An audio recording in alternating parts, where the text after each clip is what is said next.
jumpa lagi dengan saya di Kuliah Apoteker Anton.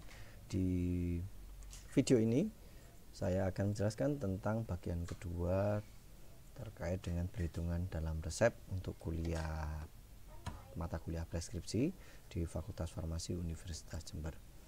Baik, di bagian kedua sama seperti bagian pertama, referensi yang dipakai adalah buku kalkulasi farmastik yang terjemahkan dari buku Pharmaceutical Calculation oleh Jojo Asyah dan Ella Elviana. Baik, di bagian 2 ini kita akan membahas tentang bobot penimbangan terkecil, kemudian metode aliquot, triturasi, aligasi medial, dan aligasi pertukaran. Nah, baik, kita mulai langsung dengan bobot penimbangan terkecil. Dalam praktek di apotek ya, kita masih menggunakan, sayang sekali masih mengadaptasi atau gimana ya, masih meneruskan tradisi gitu untuk menggunakan timbangan manual ya, yang kita kenal dengan macam-macam ya, timbangan miligram, gram halus, dan gram kasar begitu. Nah, sebenarnya di Farmakope Indonesia yang terbaru, misalnya yang edisi 6, itu jenis-jenis timbangan ini tidak lagi dicantumkan dengan begitu jelas. Tetapi jika kita mengacu pada Farmakope Indonesia yang edisi yang lama, yakni Farmakope Indonesia edisi 3, maka kita bisa tahu bahwa ada timbangan gram kasar itu memiliki daya beban antara 250 mg sampai 1000 gram, kemudian kepekaan 200 mg dan seterusnya. Jadi ada ada informasi ini, keterangan ini atau persyaratan ini di Farmakope Indonesia edisi 3, tapi yang edisi 6 saya masih belum menemukan, atau mungkin mungkin saya kurang cermat membaca. Kalau Anda tahu, silakan tolong diberitahukan ke saya. Setahu saya tidak ada di bagian penimbangan, saya tidak menemukan macam-macam timbangan gram dan miligram ini beserta kelengkapan informasi daya beban dan kepekaan. Maka kita menggunakan Farmakope Indonesia edisi 3 ini sebagai acuan, karena pada prakteknya kita juga masih menggunakan timbangan ini, meskipun sebenarnya kalau dilihat dari sisi akurasi itu susah sekali kalau dibandingkan dengan timbangan analitik digital yang sekarang sudah banyak beredar begitu ya, karena dia harus memerlukan kalibrasi dan susah untuk mencari ahli yang bisa melakukan kalibrasi alat ukur ini, atau institusi ya yang bisa mengkalibrasi alat ukur ini. Baik, persentase dalam menentukan bobot penimbangan terkecil, kita juga perlu menentukan persentase galat atau persentase error yang dapat diterima ya. Misalnya kita tetapkan 5 mg 5% dalam bentuk persen, 5%, 4%, dan seterusnya, 1% gitu. Baik, ini gunanya apa? Nanti akan bisa digunakan kalau kita ingin membuat aliquot ya, untuk pengenceran. Baik, kita lanjutkan. Misalnya ya, kita ingin menghitung timbangan miligram. Dari FI3 kita tahu bahwa timbangan miligram memiliki daya beban 10 gram sampai 5 gram dengan kepekaan 5 gram.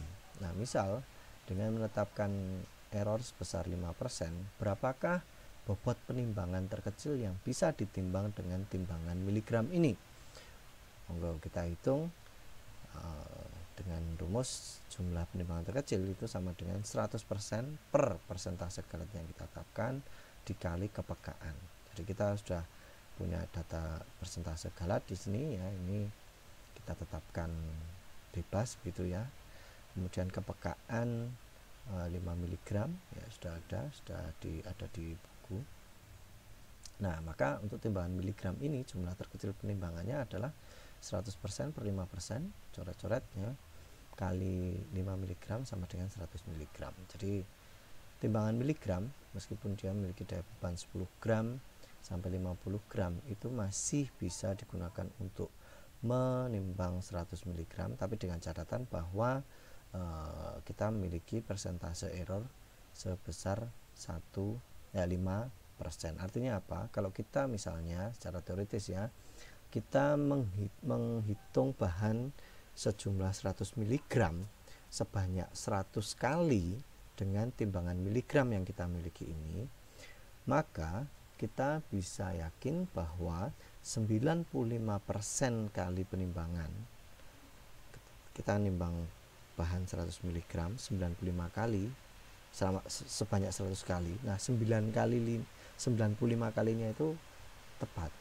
Tapi 5 kalinya bisa jadi ada kesalahan. Ya, ada kesalahan penimbangan. Ya, tepat 100 mg. Jadi itu yang dimaksud dengan jumlah terkecil penimbangan di sini. Nah, kita lanjutkan ke metode aliquot. Masih ada sambungannya dengan bobot penimbangan terkecil tadi. Apa itu aliquot? Aliquot adalah suatu pecahan, porsi atau bagian yang dikandung dalam jumlah pasti beberapa kali dari yang lain.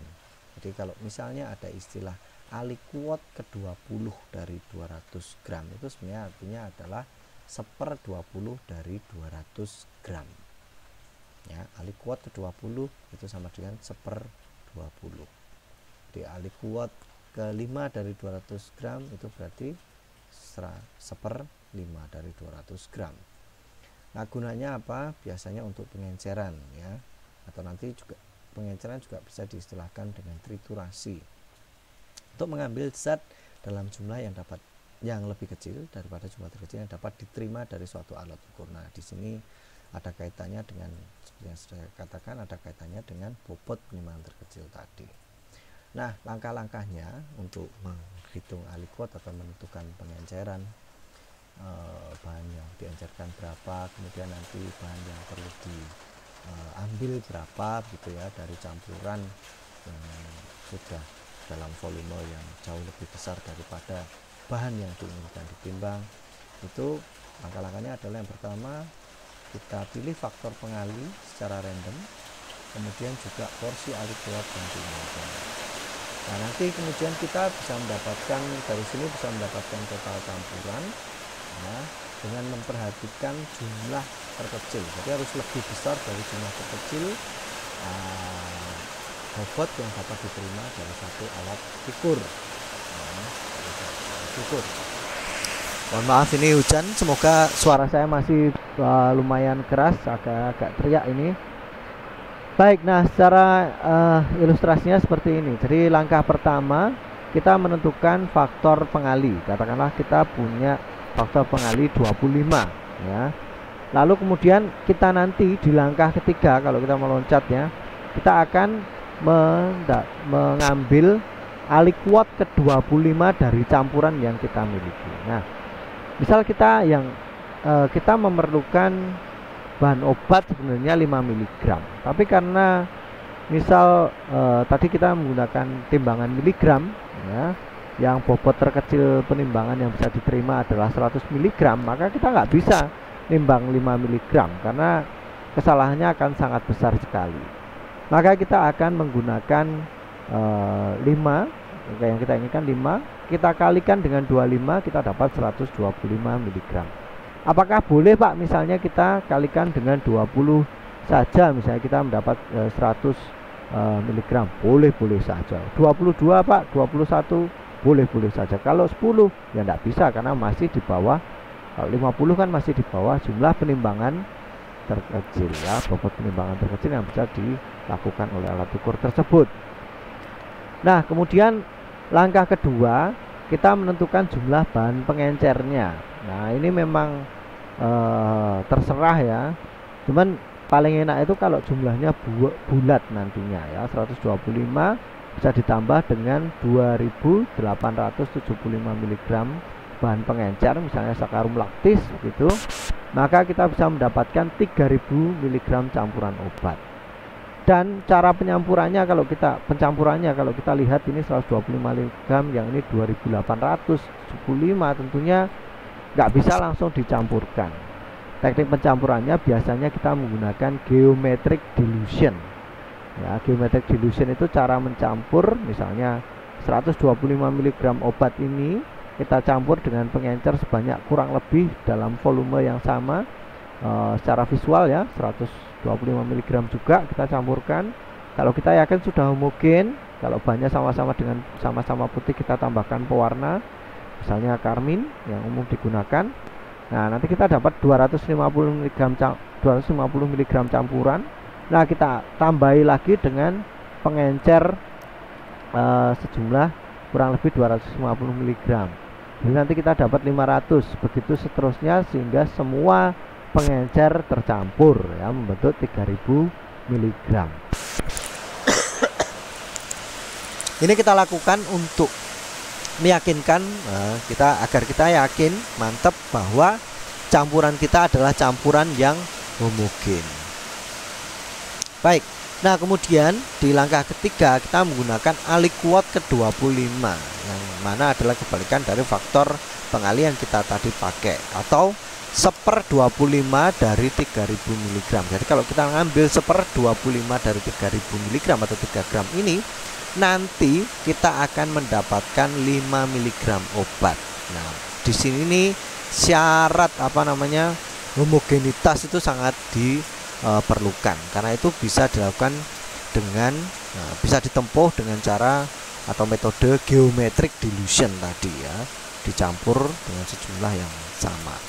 Nah, karena itu kemarin di praktikum pembuatan pulveres secara online ya, praktikum online gimana gitu ya.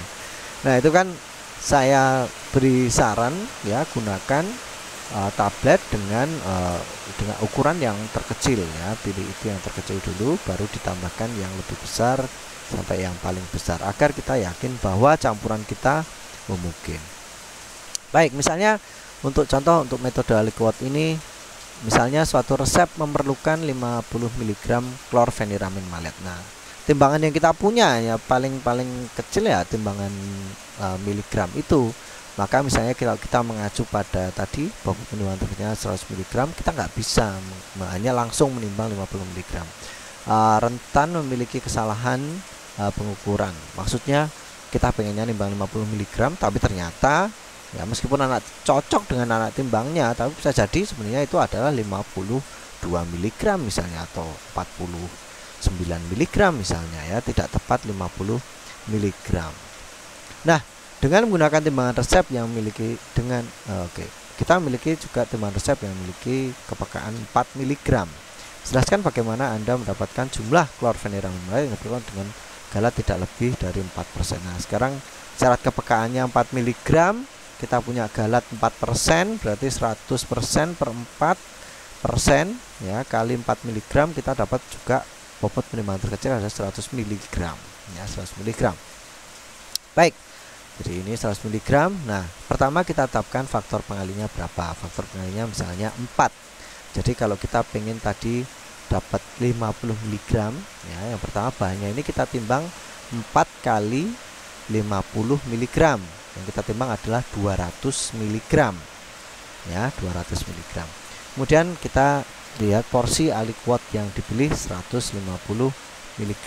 Maka nanti kita pengencernya yaitu 4 kali 150 ya, 600. Jadi kita timbang bahan obat CTM besar 4 kali 50 200 mg, kemudian diencerkan dengan 400 mg sakarum laktis ya, maka kita mendapatkan ya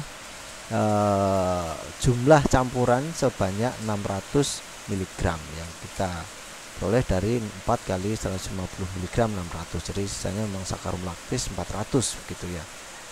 Nah, maka kita akan menimbang dari campuran ini. Kalau ingin 50 mg, yang kita timbang adalah aliquot keempat ya, dari campuran ya. Jadi aliquot keempat dari campuran ini berarti adalah 1/4 kali 600 mg campuran CTM dan sakarum laktis, yang mana ya, jumlahnya adalah 150 mg, dan di 150 mg ini terkandung 50 mg klorfeniramin maleat atau CTM. Baik, selanjutnya metode perhitungan yang lain adalah triturasi ya. Sebelumnya di minggu kemarin kita kenal istilah triturasi di inkompatibilitas untuk menyebut penggerusan atau pencampuran bahan padat begitu ya.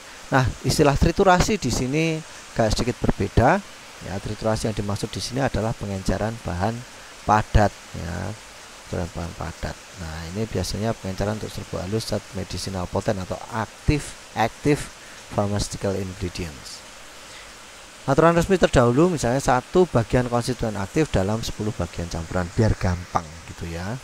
Jadi triturasi 1:20 gitu ya. 1:10 gitu ya, dengan rasio kekuatan B per B gitu ya. Berarti di situ ada 1 bagian bahan dalam 10 bagian campuran ya. 1 bagian bahan aktif dalam 10 bagian campuran, atau ya bisa 10% B per B dinyatakan demikian juga bisa. Berarti 10 bagian zat ya dalam 100 bagian campuran gitu. Contoh misalnya kalau ada pernyataan seperti ini, pertanyaan seperti ini. Berapa gram triturasi 1:10 ya yang diperlukan, atau 10% ya yang diperlukan untuk memperoleh 20 mg obat ya. 10 gram triturasi mengandung 1 gram obat. Maka kalau kita menginginkan 25 mg obat ya, 25 mg sama dengan 0,025 gram, maka dengan rasio dan proporsi kita bisa temukan bahwa gram triturasi yang kita peroleh adalah 0,25 mg, 0,25 gram ya. Jadi kalau kita mengambil 0,25 gram dari campuran bahan campuran sebanyak 10 gram, maka kita bisa mendapatkan 25 mg obat, apapun itu obatnya ya. Ya, oke, bagus. Yang lain misalnya berapa miligram hasil pengenceran kolkisin 1:20 ya, 1:20.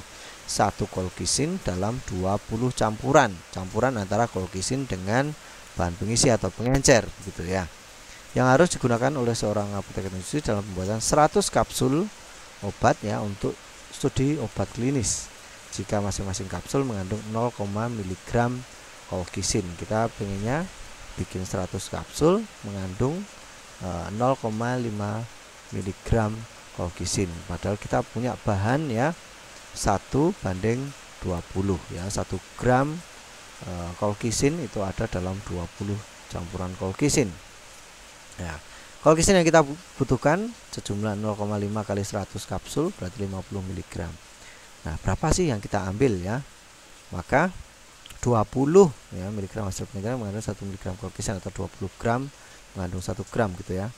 Kita samakan saja yang satuannya sama, 20 mg per 1 mg kali 50 mg, maka kita ambil 1000 mg campuran ya, dengan syarat campuran ini memiliki homogenitas yang tinggi ya.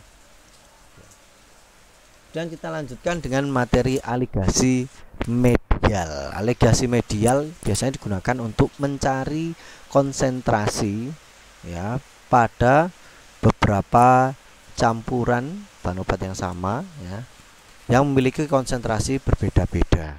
Ya, ini hanya cara singkat saja sebenarnya untuk mengetahui berapa sih konsentrasi dari campuran dengan konsentrasi yang berbeda-beda. Maksudnya seperti apa biar lebih gampang kita lihat di contohnya. Berapakah persentase kekuatan volume per volume ya, berarti mililiter per 1 ml per 100 ml ya alkohol dalam campuran 3000 ml atau 3 liter alkohol, 40% V per V, 1 liter alkohol 60% V per V, dan 1 liter alkohol 70% V per V. Nah, kita ingin tahu ya, nanti kalau 3 liter alkohol 40% V per V, terus 1 liter alkohol 60% V per V, dan juga ini 1 liter 70% V per V dicampur itu kita akan mendapat berapa atau persentase alkoholnya. Nah, itu bisa diselesaikan dengan angka sederhana. Dikalikan saja 40% kali 3000 ml sama dengan 1200 ml. Ya, kemudian 6000 ya kali 60% kali 1000 sama dengan 600 ml. Dan seterusnya di jumlah masing-masing. Jadi total campurannya kita memiliki 3 liter, 1 liter, 1 liter berarti 5 liter, ya 5000 ml. Nah, kemudian kita memiliki juga konsen alkoholnya dalam campuran alkohol dan air 5000 ml itu ada 2500 ml, yang artinya kandungan alkohol di sana atau konsentrasi alkohol di sana adalah sebesar 50%. Nah, ini aligasi medial. Kalau ada beberapa obat dicampur ya, syaratnya juga harus sama ya, persentase kekuatannya harus sama. Nah, kemudian setelah aligasi medial ada aligasi pertukaran. Nah, kalau ini digunakan untuk menentukan porsi masing ketika kita ingin mencampur dua bahan obat ya, dua bahan obat atau misalnya juga bisa dengan basis ya, berarti tidak ada kandungan obatnya. Nah, kita bisa tentukan berapa sih jumlah yang kita ambil dari masing-masing komponen penyusun bahan ini. Aligasi pertukaran ini biasanya digunakan untuk perhitungan hanya dua bahan saja ya, dari dua bahan saja. Misalnya begini. Nah, ini rasio bagi elektron untuk membuat proporsi relatif.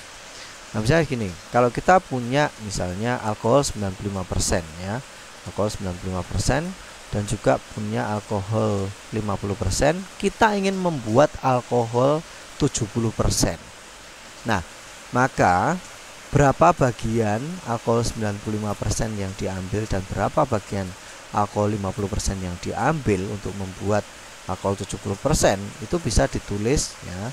95% ditulis di sebelah kiri atas ini, di bawahnya ya masih di kolom yang sama kita tulis 50% karena kita punya dua bahan alkohol 95% dan 50%. Nah, yang kita inginkan ditaruh di tengah ya, di kolom tengah garis tengah sini. Nah, kita kemudian hitung selisihnya saja ya. 95 selisih 95 dan 70 adalah 25, selisih dari 50 dan 70 adalah 20. Maka 20 bagian 20 ml alkohol bisa diambil dari alkohol 95% dan 25 ml alkohol bisa diambil dari alkohol 50%. Ya, 25 ml cairan bisa diambil dari 50% alkohol 50% untuk membuat 45 bagian alkohol 70%. Nah, gimana kalau bikinnya 100 ml, Pak? Ya, sudah 20 bagi 25 ini dijadikan aja rasio ya, rasio bagian. 20 banding 25 itu sama dengan 4 banding 5. Jadi kalau kita ingin membuat 100 mililiter alkohol ya tinggal menggunakan rasio ini, berapa yang ingin diambil dari 100 alkohol 95% dan yang 50%. Baik, contohnya pada proporsi berapa salep benzokain 20% harus dicampur dengan basis salep ya. Ingat, basis salep untuk menghasilkan salep benzokain 2,5%.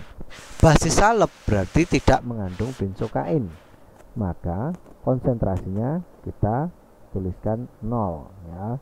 Jadi benzokainnya 20% kita taruh di atas seperti ini. Kemudian basis salepnya 0%. Yang kita inginkan adalah 2,5%. Selisih antara 20% dan 2,5% adalah 17,5% atau 17,5 bagian. Antara 0,0% dengan 17 selisihnya 2,5. Jadi kita ambil salep benzokain 20% sebanyak 2,5 ya, dan kemudian basis salep 17,5 untuk membuat salep sejumlah ya, berarti berapa? 20 bagian ya, salep benzokain 2,5% ya, jadi 1:7 akhirnya. Baik, terima kasih sudah menyimak video ini, semoga suaranya cukup jelas. Kalau nanti tidak jelas silahkan dicatat dan kemudian nanti di kuliah di waktu diskusi kuliah, waktu pertemuan ya, itu silakan ditanyakan. Terima kasih, sampai jumpa, semoga bermanfaat.